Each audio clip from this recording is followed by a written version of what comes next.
L'abolition des privilèges de 1789 constitue un moment clé de la construction de l'histoire nationale française. Alors que nous avons aboli ces avantages injustes il y a plus de 200 ans, la notion de privilège continue pourtant d'être invoquée largement dans le débat public, dans les mouvements sociaux, parmi les responsables politiques, pour décrire des situations extrêmement diverses, avantages des élus, position des ultra-riches, statut des fonctionnaires et même des cheminots. Alors qu'est-ce qu'un privilège véritable et la société française reste-t-elle une société de privilèges? Deux invités pour en débattre ce soir. Alice de Rochechouart, bonsoir. Bonsoir. Vous êtes docteur en philosophie, vous avez publié en septembre dernier Privilèges au pluriel, ce qu'il nous reste à abolir, c'est aux éditions Lattès. Vous animez par ailleurs le podcast intitulé Le Fil, P-H-I-L d'actu, le fil d'actu qui propose des analyses philosophiques de l'actualité. Face à vous, Erwan Lenoir, bonsoir. Bonsoir. Vous êtes consultant, essayiste, vous enseignez le droit économique et de la concurrence à Sciences Po. Vous avez publié l'ouvrage intitulé L'obsession égalitaire, comment la lutte contre les inégalités produit l'injustice. C'est aux éditions de La Cité, cela apparaît en 2023. Merci à vous deux d'être présents ce soir dans Question du soir.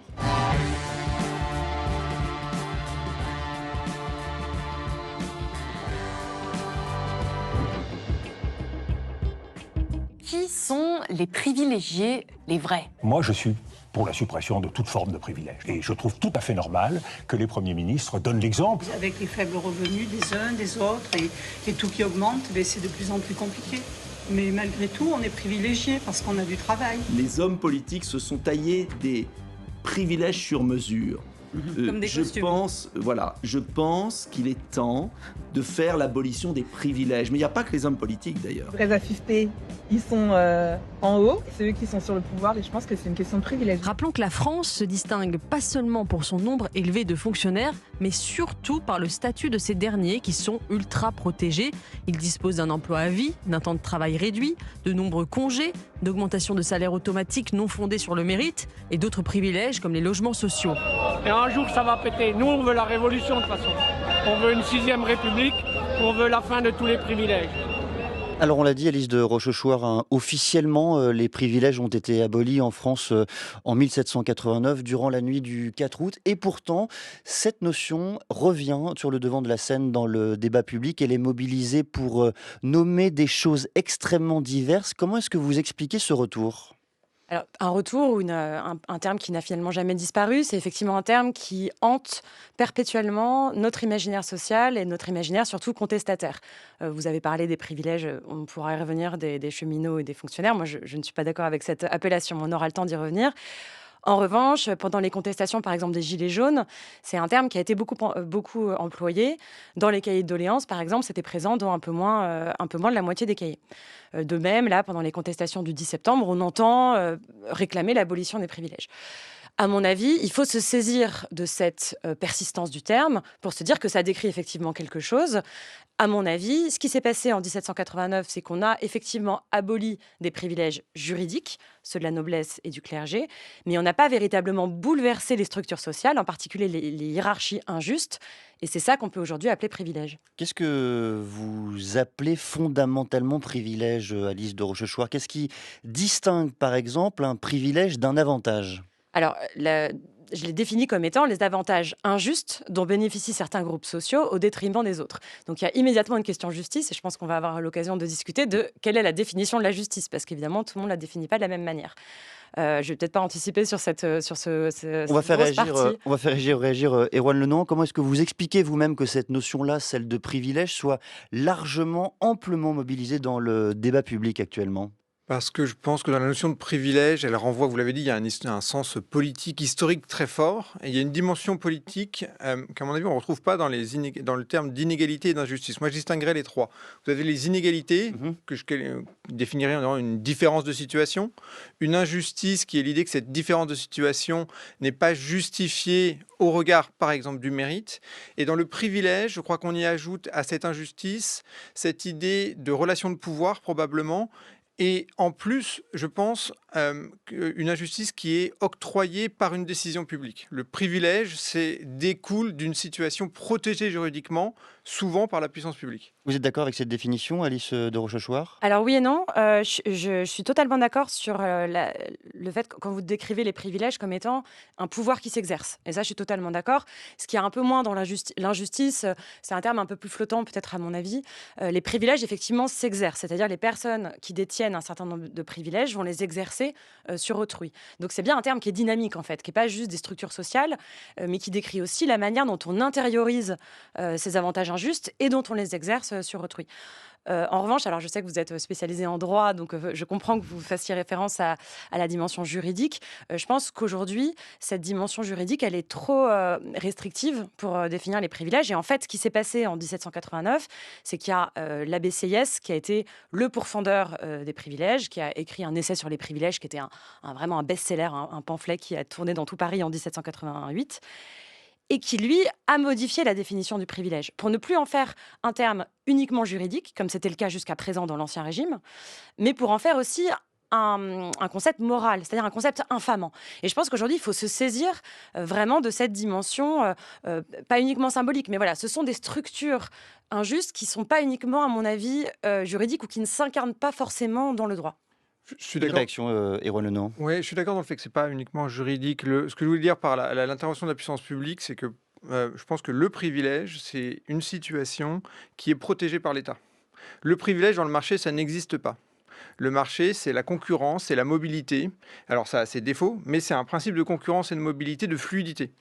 Ce qui vient bloquer ce principe de fluidité, c'est une intervention publique qui peut être demandée par des acteurs privés eux-mêmes, mais qui vient figer juridiquement la situation d'injustice. C'est la règle publique qui vient créer, C'est la former règle, le et privilège? je pense que là, on aura probablement un débat, mais je pense que la règle publique, oui, est la source du privilège, là où le marché, lui, a d'autres défauts, mais et repose sur la mobilité. Alice de Rochechouart, dans le fond, si on écoute Erwan Lenon, les privilèges, c'est le fruit de l'action, de l'intervention de l'État. Il faut peut-être un peu plus de marché pour s'aborder les privilèges. Oui, alors évidemment, je ne vais pas être d'accord avec ça, mais je suis assez curieuse de savoir ce que vous entendez par privilège dans ces cas-là. Quelles seraient ces réalités que l'État viendrait juridiquement figer? Je fais juste une toute petite parenthèse. Votre définition du marché me semble très prise dans un paradigme qui est celui du paradigme néoclassique, si je ne me trompe pas, de la concurrence pure et parfaite, qui est... Enfin, vous l'avez parlé de fluidité, de Eh concurrence. oui, mais justement, c'est pas la concurrence, on va y Ouais. revenir, mais en fait, dans la manière de voir la concurrence, vous avez deux façons de voir la concurrence. Une concurrence qui est néoclassique et une concurrence qu'on attribue plutôt à Hayek. Ouais. La concurrence néoclassique consiste à dire que il faut une intervention publique pour organiser la concurrence dans le marché. Et c'est ce qui dirige, par exemple, la politique de la Commission européenne, la politique de l'autorité de la concurrence en France. Et donc, l'intervention publique est légitimée pour favoriser le dynamisme du marché. Dans l'école hayekienne, c'est radicalement inverse. Hayek, économiste, penseur autrichien du libéralisme contemporain. Exactement. Néolibéralisme plutôt, fondateur de ce qu'on appelle le néolibéralisme. Oui, à la limite, qu'importe le terme, mais c'est effectivement plus récent dans l'histoire du libéralisme. Et Hayek explique que c'est la performance des entreprises ou des acteurs économiques qui fait leur situation, qui donne leur situation dans la société, et que l'intervention, et donc que c'est la concurrence libre et spontanée qui détermine les structures de la société, et que l'intervention publique vient protéger des situations. Et je me permets de répondre à votre question. Qu'est-ce que je définis comme des situations de privilège? Et au-delà, pardonnez-moi pour tirer le fil de la question que vous posez à Alice de Rochechouart, où se logent par conséquent, selon vous, les privilèges aujourd'hui dans la société française? Les privilèges peuvent être des situations qui sont considérées donc comme injustes et protégées. Ça peut être, Par exemple? Ça peut être par exemple une situation sur la politique des retraites, des régimes spéciaux. Ça, par rapport aux autres régimes, ça peut être les aides aux entreprises. On a beaucoup parlé d'entreprises. Moi, je pense qu'il y en a une partie qui est justifiée, mais vous avez des politiques publiques qui viennent protéger les entreprises de la concurrence. Les politiques douanières qui viennent limiter le commerce international, qui viennent protéger les entreprises de la concurrence. C'est une forme de privilège. Après, il y a une question suivante qui est de savoir, et pour les régimes spéciaux, par exemple, et pour les situations des entreprises, si c'est ce que la société estime comme étant acceptable pour justifier ces injustices. Une réaction, Alice de Rochechouart, sur le premier point, vous l'avez évoqué, la situation des fonctionnaires, des cheminots. L'argument revient souvent selon lequel leur statut, notamment leur régime de retraite, serait une forme de privilège. Qu'est-ce que vous en pensez? Je pense que quand on dit ça, on fait une confusion entre le terme de privilège et le terme d'avantage, à mon avis. Quand on parle, par exemple, et là d'ailleurs, ça se ressent dans les exemples que vous donnez, puisque vous donnez des exemples, donc les retraites des régimes spéciaux et les aides aux grandes entreprises, par exemple. Euh, un avantage, en fait, quand on parle des cheminots, par exemple, il faudrait plutôt parler de compensation de désavantages. C'est-à-dire qu'ils ont obtenu un certain nombre de dérogations ou de particularités. Au terme, c'est plutôt des conquis sociaux, en termes d'une lutte sociale, pour compenser des désavantages liés, par exemple, à la pénibilité, au travail le week-end, etc. Quand on pense identifier un privilège dans la société, il faut toujours se demander, est-ce que cet avantage contribue à un système plus large de domination?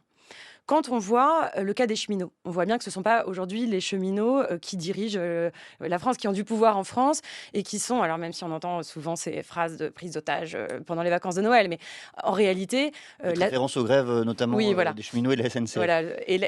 Dans la société, on voit bien que les cheminots n'ont pas de pouvoir politique, sociologiquement et financièrement n'ont pas de pouvoir économique, etc. On ne vit pas dans une cheminocratie, enfin, ça n'a absolument aucun sens de dire ça. En revanche, quand on regarde, par exemple, les privilèges des anciens présidents de la République ou des représentants enfin, les élus, à ce moment-là, on peut parler de privilèges parce que ces avantages leur permettent de consolider leur domination politique. C'est-à-dire que ça leur permet, alors ça, je pourrais encore développer là-dessus, mais ça va renforcer l'oligarchie en réalité. On va revenir, Alice de Rochechouart, sur les ministres et les députés, mais une réaction avant cela, Erwan Lenan, justement sur les cheminots. Est-ce qu'il s'agit, selon vous, effectivement d'avantages plutôt que de privilèges en l'occurrence? Alors, j'avoue que je connais pas assez bien le système des cheminots, mais les régimes spéciaux de manière générale sont pour moi des privilèges. Mais je voudrais reprendre les deux arguments que vous donniez. Par exemple, le fait que la régime spécial viendrait compenser un désavantage, si je ne me trompe pas. Bon, en fait, c'est exactement le discours, par exemple, qu'ont les entreprises qui demandent des barrières commerciales. Elles viennent dire qu'on a besoin de barrières commerciales pour venir protéger d'autres désavantages qu'on subit.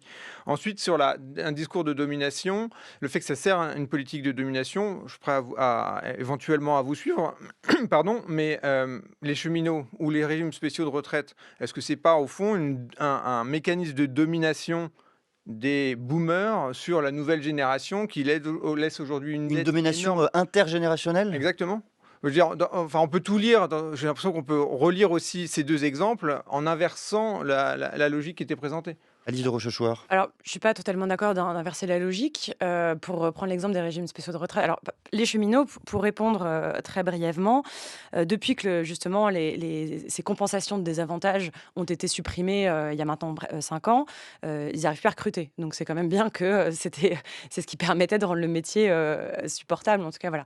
Pour revenir sur la question des retraites, les retraites des boomers, effectivement, c'est quelque chose dont on parle beaucoup aujourd'hui. Faudrait pas. Il y a sans doute des distinctions à faire entre des retraités qui ont des privilèges parce qu'ils ont des grosses retraites et l'accès à la propriété et des petites retraites. Enfin, je ne suis pas sûre qu'on puisse mettre dans la même case. Non, mais en moyenne, aujourd'hui, les retraités ont un pouvoir d'achat bien supérieur à celui des actifs et encore plus des jeunes. Le taux de pauvreté des jeunes est bien plus élevé que celui des retraités. Bon, on ne va pas faire toute l'émission sur le statut des cheminots et des retraites, mais pour avancer, Alice de Rochechouart, où se logent, selon vous, les privilèges que vous identifiez dans la société française? Vous évoquiez un peu plus tôt les ministres. On voit bien le privilège des anciens ministres, notamment parce qu'ils ont un certain temps une rémunération de 3 mois, parce que certains d'entre eux, notamment les premiers ministres et les ministres de l'Intérieur, ont une protection particulière durant plusieurs années. Mais où sont les avantages, les privilèges des élus en général? Les privilèges. C'est vous qui évoquez un peu plus tôt dans cette discussion les privilèges des élus. Il me semble que les récentes polémiques sur les notes de frais peuvent nous illustrer le fait qu'il y a aujourd'hui un problème majeur à la fois de corruption, de non-transparence et Mais ça, ce sont des privilèges ou des problèmes de probité? Mais le problème, c'est est-ce qu'on peut statutairement des choses auxquelles ils ont droit et accès, inscrites dans la règle et le droit, en l'occurrence? De quoi? De faire des notes de frais abusives? Des frais à l'excès. Mais oui, mais le problème, c'est que c'est un système qui s'entretient, puisqu'en fait, on va donner du pouvoir et on va donner des outils du pouvoir à des gens qui veulent ensuite le conserver. Je ne vais pas parler de la probité personnelle de ces personnes, c'est vraiment pas forcément ce qui m'intéresse de leur moralité individuelle. Moi, ce qui m'intéresse, c'est le système. Et aujourd'hui, on est dans un système qui est j'emprunte l'expression au philosophe Jacques Rancière, qui parle d'état de droit oligarchique. C'est-à-dire qu'on vit dans un état de droit, hein, on n'est pas non plus dans une dictature, loin de là, mais qui est oligarchique dans le sens où le pouvoir est confisqué par un petit groupe, par une petite caste en fait, qui va entretenir ses propres avantages, ses propres privilèges. Hein. Donc on parle des notes de frais qui sont un peu anecdotiques, mais aujourd'hui on voit qu'il y a quand même une classe qui cherche à défendre principalement ses propres intérêts au détriment des gens qui représentent souvent. Et donc il y a une déconnexion de plus en plus forte. Pour reprendre un autre exemple très récent de l'actualité, on a une classe politique qui refuse catégoriquement la taxe Zuckman, alors que 85% des Français et Françaises sont pour. Enfin, aujourd'hui, il y a une déconnexion et donc une colère sociale. Si aujourd'hui on entend à ce point le retour de la contestation des privilèges, à mon avis, c'est parce que ça décrit réellement l'envolée quelque part d'une caste qui s'entoure, dans ses propres privilèges. Ouais. Erwan Lenormand, est-ce qu'il s'agit bien là, selon vous, de privilèges et de privilèges qu'il faut abattre?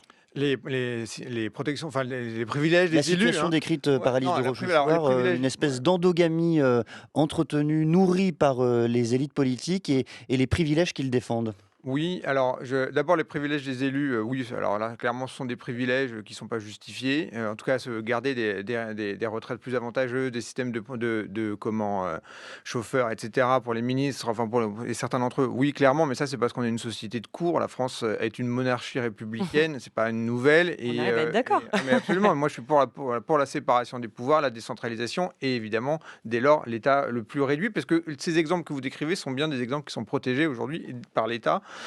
Utilisés par les uns par les autres, mais qui sont garantis par la puissance publique. Est-ce que là où je suis plus mesuré et en désaccord, je ne crois pas qu'il y ait une caste aujourd'hui qui dirige la France, je ne crois pas qu'il y ait un complot, une forme de complot conscient de groupes sociaux au détriment des autres. Je pense qu'on est une société française où il y a différents groupes sociaux qui servent, qui recherchent légitimement leur intérêt, et que comme l'État est très puissant, ça conduit à ce qu'il multiplie les interventions, il multiplie les protections. On pourrait parler... Je pourrais revenir sur l'exemple des entreprises qui demandent des protections contre le commerce international, et la concurrence internationale, mais on pourrait aussi donner un exemple, moi qui m'est cher, celui de l'éducation. Dans l'éducation, quand vous prenez les statistiques, il y a deux groupes sociaux dont les enfants réussissent particulièrement bien. Je vais le dire de manière très caricaturale, mais c'est les gosses de riches et les fils de profs. Est-ce que les gosses de riches, parce qu'il y a un capital économique, et pour les fils de profs, un capital culturel qui est là? Est-ce que il y a une situation qui est certes protégée dans un certain nombre de cas? Est-ce que c'est un privilège qu'il faut détruire? Est-ce qu'il y a un complot des profs pour protéger leurs enfants dans le système éducatif? Je pense pas. Je pense que chacun a globalement un intérêt à défendre sa situation et à la consolider par la décision publique. Et c'est cette agglomération qui fait que la société française est figée. Je fais juste dans ce débat un pas en arrière et on reviendra sur ce que vous étiez en train d'évoquer les uns les autres. Mais je voudrais revenir sur votre point d'accord, justement. Vous êtes d'accord l'un et l'autre pour dire il y a un privilège de la situation de l'élu aujourd'hui, de l'élu en France. Est-ce que on ne court pas, en se disant cela, aussi le risque du populisme? Je veux dire par là, est-ce que la situation de l'élu français aujourd'hui est si avantageuse? Lorsqu'on observe la situation des maires, des 35 000 communes françaises, lorsqu'on regarde aussi à quel point il est parfois difficile d'être élu aujourd'hui à tous les niveaux, est-ce que fondamentalement, ce sont un ensemble de privilégiés qu'il faut catégoriser indistinctement? Alice de Rochechouart. Oui, alors les maires, peut-être pas. Les maires, c'est une situation très particulière. Hein. Puis les maires, c'est pareil. Les maires, les conseillers départementaux, les conseillers régionaux, l'ensemble des élus, ils sont quand même très nombreux. Oui, bien sûr. Il me semble quand même, bon, déjà, on est dans un État qui est particulièrement centralisé en France, donc la majeure partie des décisions se prennent quand même à Paris. Donc je pense que c'est plus intéressant de focaliser sur l'Assemblée nationale et il y a une fausse décentralisation en France, à mon avis. Je dis pas ça pour disqualifier le travail des maires, qui est suffisamment difficile, mais les maires témoignent justement du fait qu'ils se heurtent en général au fait qu'ils n'ont pas beaucoup de latitude. Donc, c'est plus intéressant, à mon sens, d'aller regarder ce qui se passe au niveau de l'Assemblée nationale. Et à ce moment-là, en fait, il n'y a qu'à regarder la sociologie de l'Assemblée nationale, puisque presque les 3 quarts proviennent de classes riches, alors qu'elles représentent même pas 22% de la société française. Je pense que c'est là aussi on peut se rendre compte. Alors, je voudrais juste m'inscrire en faux contre le terme de complot, et qui résonne finalement avec le terme de populisme aussi, parce que ça donne l'impression d'une petite caste qui tire les ficelles. Moi, c'est pas ça que je défends, hein. Je pense qu'il y a des groupes qui défendent leurs propres intérêts, qui sont conscients de leurs intérêts. De là à parler d'un complot, ça me paraît un petit peu excessif. Parce que certains élus sont sans doute très sincères dans leur volonté de défendre leurs représentants. Mais de fait, ils ont été socialisés avec un certain nombre de valeurs qu'ils veulent défendre. C'est-à-dire qu'on intériorise les privilèges. Ça, c'est quelque chose que je montre dans le livre. Les privilèges, c'est pas qu'une structure sociale qui nous échappe, c'est aussi quelque chose que chacun et chacune, on va intérioriser. Et ça signifie que les privilèges ne se situent pas qu'au niveau de la classe dirigeante. J'explique dans le livre qu'il y a ce que j'appelle une tresse des privilèges, c'est-à-dire un certain nombre de hiérarchies, une multiplication de hiérarchies qui ne concerne pas uniquement d'ailleurs la situation financière, mais aussi le genre, la couleur de peau, l'orientation sexuelle, la santé, si on est valide ou en situation de handicap, l'âge. Et voilà, il y a tout un ensemble de hiérarchies qu'on va intérioriser. Et finalement, chacun va aussi défendre ses propres intérêts dans cette histoire. Mais il me semble, pardonnez-moi, je suis embêtant, Alice de Rochechouart, que vous entrelacez deux questions qui sont pourtant bien distinctes. Est-ce que le statut de l'élu est un statut de privilégié, ou est-ce que les personnes qui nous représentent à l'Assemblée nationale sont issues de milieux privilégiés? Ce sont deux choses bien différentes, Erwan Lenohan. Oui, alors je suis d'accord, ce sont deux choses différentes. Pour revenir sur ma réponse sur les élus était si on parlait des avantages qui sont au bénéfice d'anciens membres de l'exécutif, longtemps après, toujours après leur mandat.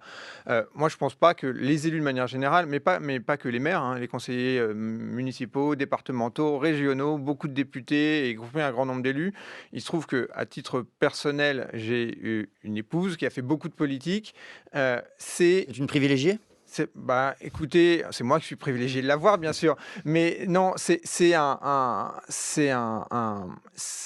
dévouement, la politique, élu local, mais même national. C'est un dévouement dont je pense beaucoup de citoyens ne mesurent pas la violence, l'accaparement, l'abandon d'un certain nombre d'éléments de sa vie privée, mais par choix. Mais c'est quand même quelque chose qui est extrêmement difficile. Quand vous recevez des menaces de mort à la maison, c'est très désagréable. Quand vous êtes insulté parce que juif, c'est très désagréable. Quand vous êtes violenté dans la rue par vos opposants politiques, c'est très désagréable. Et il est normal qu'un certain nombre d'entre eux abandonnent assez rapidement l'expérience politique et tout ça, il suffit de voir les réseaux sociaux, mais pas que, pour vous connaître la violence de ce que c'est l'engagement politique. Donc, je ne crois pas que ce soit ni une caste, ni des privilégiés. Par contre, il y a parmi les élus, dans notre société, il y a un certain nombre de mécanismes, et à nouveau d'intervention publique, qui ne donnent pas les bonnes incitations. Qui, par exemple, quand vous êtes élu et que vous avez un détail mais banal, mais le gyrophare, pour un certain nombre d'entre eux, qui vous permet de ne pas être un citoyen lambda dans la rue, vous avez l'incitation à l'utiliser. Je pense que c'est un privilège idiot et qui pourrait être facilement supprimé. C'est ces petites choses-là, et c'est ces petites choses-là, ces petits privilèges comme ça, qui, à mon avis, font bien plus de mal à la démocratie que des mécanismes d'une caste dominante. Je crois pas, moi, qu'on ait une caste dominante aujourd'hui qui consciemment dirige la France. Est-ce que vous êtes d'accord, Alice de Rochechouart, avec cette idée selon laquelle ce sont des petits privilèges, souvent symboliques, souvent insignifiants, même sur le plan strictement financier, budgétairement, cela, j'allais dire, n'emporte pas la dette française, et pourtant, cela coûte très très cher politiquement, notamment dans le lien de confiance entre les Français et leurs représentants? Oui, mais je pense que c'est un peu anecdotique quelque part, je suis d'accord, mais ça révèle une dynamique un petit peu plus large. Vous disiez que je confondais la question du statut et de la sociologie des élus, mais je pense qu'en réalité, c'est un peu c'est la même question, parce que ce qui se passe, c'est qu'aujourd'hui, on est face à des élus qui ne sont pas totalement responsables. Il y a une certaine impunité des élus, malgré tout, aujourd'hui. C'est ça le vrai, véritable privilège. On l'a vu avec les notes de frais, on le voit avec l'attitude d'Emmanuel Macron qui, voilà, elle vient de là, la défiance et la déconnexion. Elle vient pas de... Bon, le gyrophare, évidemment, c'est énervant, mais je suis pas sûre que ce soit le cœur du problème. Donc le statut, aujourd'hui, il incarne quelque chose presque d'intouchable. Enfin, c'est un peu ça dont on a l'impression avec la question des élus. Et c'est un statut qui est inaccessible pour beaucoup. C'est en ça que la sociologie n'est pas anecdotique ici. C'est pas un hasard si ce sont les classes supérieures et qui concentrent par ailleurs tous les autres privilèges, c'est-à-dire être blanc, être en majorité un homme, hétérosexuel, etc. C'est qu'il y a une barrière à l'accès aujourd'hui au fait d'être élu. Et c'est ce que montre la science politique. Finalement, les citoyens et citoyennes vont de plus en plus s'abstenir parce qu'ils et elles ne vont pas se reconnaître dans les élus qui sont censés les représenter, et ils ne vont pas se présenter eux-mêmes parce que ça coûte très cher, c'est très compliqué socialement, etc. Et en fait, tout le monde ne peut pas devenir élu. Donc non, c'est pas du tout déconnecté la question du statut et de la sociologie, parce que tout ça arrive à ce que des auteurs de sciences politiques, notamment aux États-Unis, appellent la démocratie par coïncidence. On se rend compte que empiriquement, ce sont les intérêts des dominants ou des privilégiés qui sont représentés dans la société. Et c'est ça qui va accentuer l'écart et la déconnexion et la défiance envers les politiques. Alors sur ce lien justement entre élus et justice, Nicolas Sarkozy a été condamné il y a quelques semaines à 5 ans d'emprisonnement avec mandat de dépôt à effet différé assorti de l'exécution provisoire dans l'affaire des soupçons de financement libyen de sa campagne de 2007. Il a été jugé, en tout cas c'est ce que disent beaucoup d'experts de la justice, comme un justiciable comme les autres, et pourtant cela a choqué à l'inverse une partie de l'opinion qu'un ancien président de la République ne bénéficie pas en l'occurrence de privilèges et qu'il soit jugé effectivement comme chacune et comme chaque Français. Il y a une partie très intéressante de votre ouvrage, Alice de Rochechouart, intitulé « Privilèges, ce qu'il nous reste à abolir », sur la façon dont justement ces privilèges sont naturalisés, ces privilèges sont, j'allais dire, habitués par la population française. Expliquez-nous ce processus. Ce qui se passe, c'est que comme je le disais tout à l'heure, les privilèges ne sont pas seulement une structure sociale qui finalement nous dépasse. C'est quelque chose qu'on va intérioriser, on va se sociabiliser en intégrant l'idée qu'il y a des hiérarchies, que ces hiérarchies sont justes. Et donc, plutôt que de se dire, et si on défendait une véritable égalité des conditions, on y reviendra tout à l'heure, mais si on défendait une véritable égalité, on va plutôt envier celui qui est au-dessus quelque part. Et donc on va construire un certain nombre de discours. Il y a un certain nombre de discours qui sont là pour justifier l'existence de ces privilèges. Donc on va effectivement les naturaliser. Par exemple dire oui, mais c'est quelqu'un de très intelligent avec un QI très élevé. Dire il a totalement mérité sa situation. Je pense qu'on va avoir un gros débat ensuite sur le mérite. Il y a un certain nombre comme ça d'artifices rhétoriques qui permettent à tout le monde d'accepter, de légitimer ces privilèges. C'est ce qu'on voit avec Nicolas Sarkozy. Sincèrement, comment peut-on dire ça ne devrait pas être injusticiable comme un autre parce que c'était un ancien président? C'est bien parce qu'il y a une espèce de déférence qu'on a intériorisée et où on nous dit il est supérieur à nous. Mais sauf que ça, c'est à mon avis un symptôme justement la persistance de la société des privilèges. Erwan Lenohan, votre analyse sur ce point? Sur le fait que beaucoup, alors beaucoup, je ne sais pas, mais en tout cas, cela choque certaines personnes, certains Français, une partie de l'opinion que Nicolas Sarkozy ait été jugé comme l'ensemble des autres justiciables français. Oui, je pense qu'il y a plusieurs éléments qui se conjuguent. Il y a probablement le fait qu'on ait une opinion publique qui est très polarisée et donc des électeurs de droite qui, par définition, ou des anciens électeurs de Nicolas Sarkozy, par définition, le défendent quoi qu'il arrive. Il y a ensuite un autre élément dans le débat qui était, là, je vous ne pas savoir, qui était un débat sur le fond du jugement et qui était quand même l'argument un peu utilisé par Nicolas Sarkozy et par un certain nombre de ses alliés politiques. Et puis, on est quand même dans un je vous le disais tout à l'heure, on est dans une monarchie républicaine, donc on a une forme de déférence, vous le disiez, vis-à-vis du chef de l'État. On a quand même l'habitude de confondre à la fois d'appeler le chef de l'État le chef des Français, le représentant des Français. Enfin, c'est le chef de l'État. Formellement, c'est le chef d'une administration. Ça n'est pas mon chef.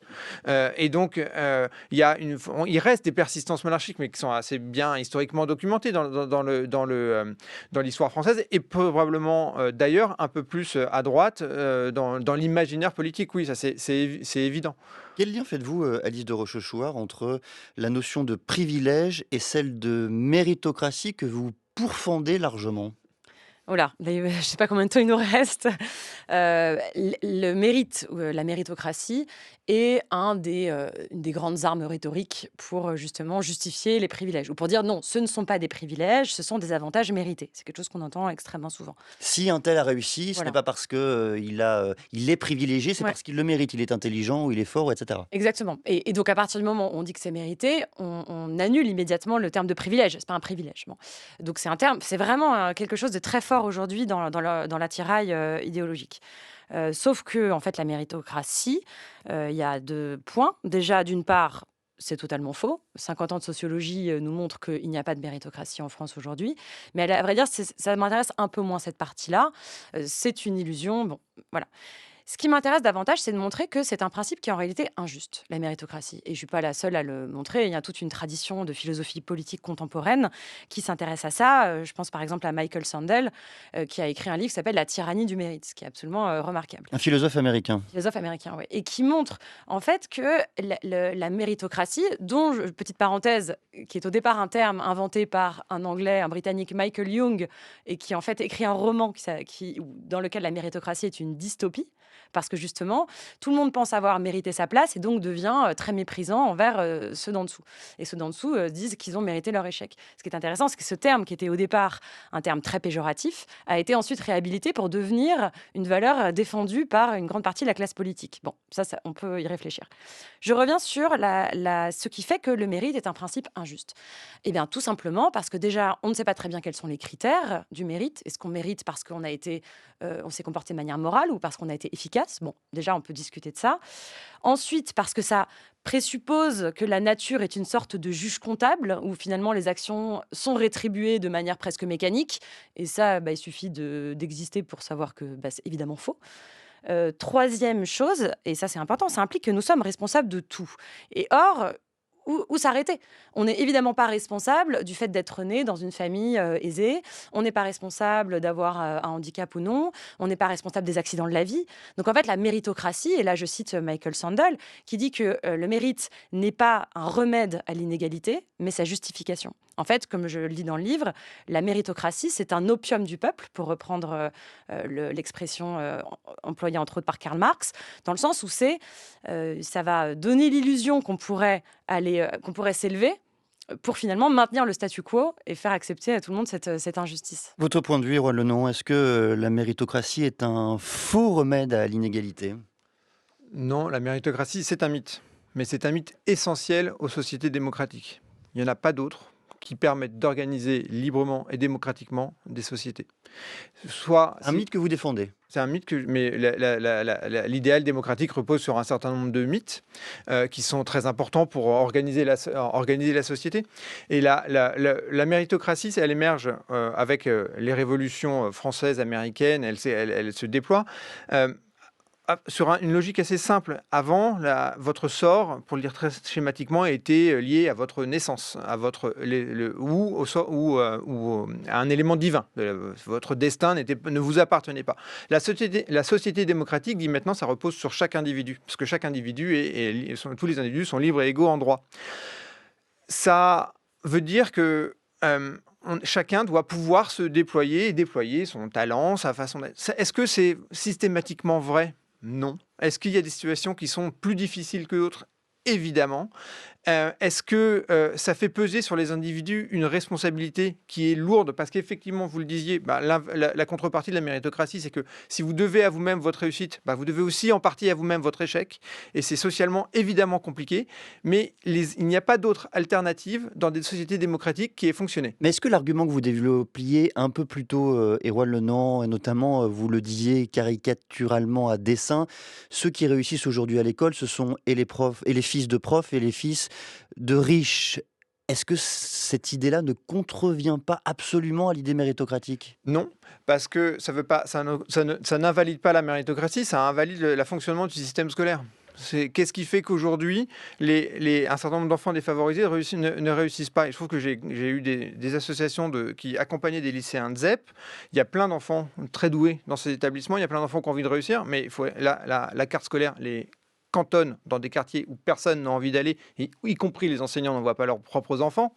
Ça les cantonne dans des carrières où, par principe, on sait très bien qu'ils ne réussiront pas, mais parce qu'il ne faut pas le dire et que tous les établissements sont censés être égaux, on les y laisse. Il y a une faillite de la puissance publique, dans les sujets éducatifs, qui vient mettre en défaut la méritocratie. Alice de Rochechouart, un mythe essentiel malgré tout, c'est-à-dire qu'on n'a pas trouvé mieux pour l'instant ? Alors, ça dépend pour quoi faire. C'est un mythe essentiel si on cherche à justifier les inégalités. Vous êtes en fait en accord avec Michael Sandel en disant ça. La méritocratie est là pour dire le fait qu'il y ait des inégalités est juste et acceptable. Moi, je porte le discours inverse, qui est de dire les inégalités, ou en tout cas, alors, disons les privilèges, parce que les inégalités... C'est la même chose. Mais oui, mais en fait, à partir du moment où vous dites qu'il y a des inégalités qui peuvent être méritées, vous dites bien qu'il y a des hiérarchies qui sont justifiées. Ah, mais absolument. Si vous me mettez sur un terrain de foot avec Mbappé, sur le marché du football, je suis très mauvais, il va être beaucoup plus valorisé que moi, et ça me semble illégitime et inégal, injuste pour moi, mais assez légitime. Alice de Rochechouart. Non, parce que, en fait, là, à mon avis, vous faites une inversion causale. Parce que vous dites que, en fait, ce sont les talents, quelque part. Vous avez parlé du talent tout à l'heure. Le talent serait comme une espèce de pouvoir magique dont on dispose à la naissance. Or, et que ce seraient les talents et les aptitudes qui détermineraient les places dans la hiérarchie sociale derrière. C'est ça que dit la méritocratie. Et vous parlez d'Mbappé, c'est exactement ça, pour le foot. Sauf qu'en fait, aujourd'hui, les études empiriques disent le contraire. Disent que c'est bien plutôt la place dans la hiérarchie qui va déterminer les talents et les aptitudes. En fait, le talent est aussi un mythe. Au bout d'un moment, c'est un château de cartes qui s'effondre et on ne peut pas faire tenir un système, ou en tout cas prétendre qu'on est dans une situation de justice sociale, alors qu'on dit bien que c'est faux, ça maintient les statu quo. Il n'y a pas de compétences naturelles, innées, qu'on aurait, j'allais dire, dès le berceau ? Ça a été complètement contredit par une grosse partie des neurosciences. Je vous réfère là à l'ouvrage de Sama Karaki qui a écrit « Le talent est une fiction », qui démontre ça extrêmement bien. Aujourd'hui, ça, c'est pour moi une réminiscence justement de l'aristocratie, où on disait qu'il y a certaines familles où il y a des meilleurs gènes. Enfin, tout simplement, on en arrive forcément à ce genre de discours-là. Je voulais revenir sur une phrase que vous avez prononcée qui m'intéresse. Vous avez dit cette phrase « Il n'y a pas d'alternative ». Une phrase extrêmement connue. Qui a été prononcée par Margaret Thatcher il y a quelques années maintenant, et qui justement bouche l'horizon. On nous dit que nous n'avons pas d'alternative. Quelles sont les alternatives démocratiques à la méritocratie ? Démocratique. Bien sûr. Alors ça, j'y consacre tout un chapitre dans mon livre, donc je me ferai un plaisir de... Vous avez une quarantaine de secondes, Alice, pour nous en présenter les grands traits. Non, alors juste une valeur qui pourrait remplacer le mérite, parce que le mérite implique une hiérarchie, encore une fois, et implique qu'il y a des gagnants et des perdants. Moi, je pense qu'on peut penser aujourd'hui à une valeur comme l'entraide, la contribution au bien commun. Voilà, ça c'est quelque chose qu'on pourrait valoriser dans notre société, qui est valorisé dans plein de sociétés d'ailleurs. C'est incompatible avec la méritocratie. Parce que la méritocratie va dire que s'il y a des gens qui dominent, c'est absolument mérité. C'est bien exactement l'inverse de la question de si vous allez évaluer la justice. La méritocratie vous dit que s'il y a des hiérarchies, c'est légitime, et que l'important c'est qu'il y ait la concurrence pour remettre en cause ces hiérarchies. La concurrence, pardonnez-moi, mais c'est un petit peu l'inverse de l'entraide. Je vous invite à relire toutes les traditions. On n'a pas le temps, mais non.